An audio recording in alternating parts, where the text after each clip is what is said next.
నీ మార్గము సరళం చేయబడట్లేదు. కారణము నీ స్వబుద్ధిని ఆధారం చేసుకుంటున్నావు.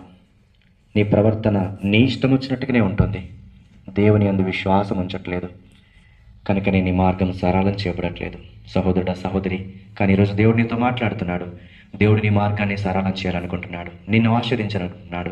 నిన్ను గొప్పదానిగా చేయాలనుకుంటున్నాడు. పరలోకంలో నిత్యత్వంలో సదాకాలం ఉండే ధన్యతను ప్రభు నీకు ఇవ్వాలనుకుంటున్నాడు. అయితే నీ స్వబుద్ధిని ఆధారం చేసుకొనకు.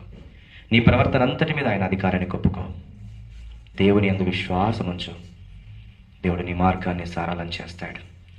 ప్రభు అట్లు నీడల జరిగించును కాక. అయితే నీ హృదయం ఎలా ఉంది? నీ పాపము దేవునికి అడ్డుగా వస్తుందేమో.